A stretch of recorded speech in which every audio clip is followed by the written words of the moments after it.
राजखान्थि हान्जानि गाहाय दैदेनगिरिफोर मुस्रि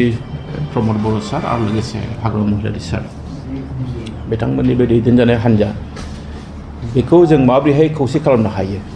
बिनि थाखाय रायजो राजानिफ्राय गोबां माने दाबि फैदों आरो लुबैनाय फैदों हास्थायनाय फैदों आरो बे फैनायनि गुबै जाहोना बेनो जे दिनै जोङो एसे नोजोर होदों जों नुनो मोन्दों जे बे मोननै हान्जाया जुदि ज' जायाबा गावस्रानानै थायोबा जोंनि फैबाय थानाय समा बारा मोजां जानाय नङा बेखौ जों नुहुरदों बर' रायजो राजाया नुहुरदों बर'नि आफादफ्रा नुहुरदों दा बेखायनो जोंहा दुलाराय बर' फरायसा आफादा आगोलनिफ्रायनो बिथांमोना माखासे हाबाफारि लाबोदों बिथांमोननि नाजानायनि गेजेरजों आरो लोगोसे बर' थुनलाइ आफादाबो जों बेनि बेलायाव जा हायो जों नाजाबोदों आरो बेजों लोगोसे जोंहा XBLT वेलफेयार क'अपारेटिभ ससाइटि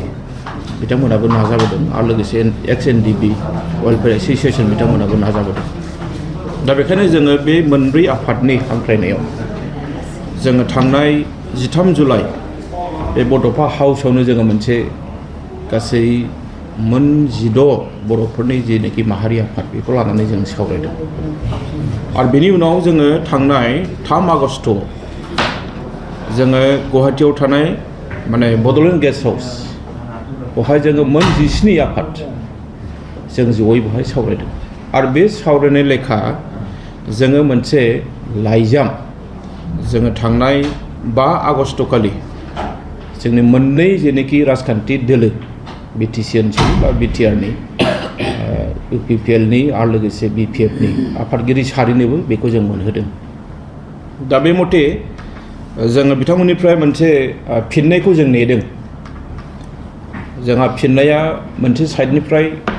लिरनानै हरदों आरो मोनसेनिफ्राय जोंनो खुगाजों होदों भार्बेलि जोंनो होदों दा बेखौ लानानै जोङो बोरै हायो जों खामानि मावबाय थानाय जादों दा गासैबो बाथ्राखौ समजों लोगोसे जोङो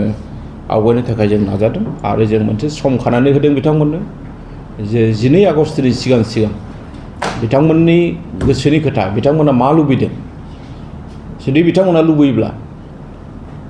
जोंखौ आलदा लोगो हमनानै बिथांमोना जोंजों सावरायनो हागोन जों बे खाबुखौ बिथांमोननो होदों आरो बे खाबुखौ दिनै जों मिथिदों जे UPPLनि मानिजाथाव आफादगिरि मुस्रि प्रमद बर' सारा जोंखौ बुंदों जे बिथाङा 10 आगस्ट'खालि जोंखौ लोगो हमगोन थिग बिदिनो जोङो BPFनि बेलायावबो जोङो मिजिंथिदों जे बिथांमोनाबो जोंनो मोनसे पजिटिभ नट जोंनो होगोन मानोना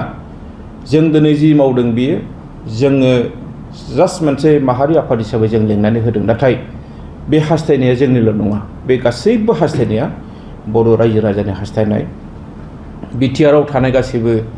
गुबुन हारि हारिसाफ्रा बुङाखै नाथाय बिथांमोनाबो बर'फ्रा खौसे जानायखौ लुबैदों जोंनि बे मोननै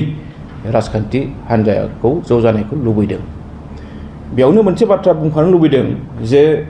दिनैनि प्रेस मिडियानि गेजेरजों सोरबाया जोंखौ सोंनो हागौ जे बेवहाय गोदानै दाजानाय जि APBखौ मानो रायखाङाखै दा बेखायनो जों दिनै नोंथांमोननो मिथिहोगोन जे जोङो APBखौबो जि मोनसे गोदानै दाजानाय राजखान्थि हान्जा बेखौबो जोङो मान होयो सन्मान होयो जोङो जेब्ला नैबे मोननैजों सावरायखांनानै एसे डेभेलप जायोबा जों बिथांमोनजोंबो जों सावरायगोन मानोना जों दिनैनि दिनाव बर'फोरनि जि राजखान्थि हान्जा बिथांमोनखौ गावस्रानानै थानानै खामानि मावनायखौ जों लुबैया मानोना जोंनि बड'फाया बुंलांखादों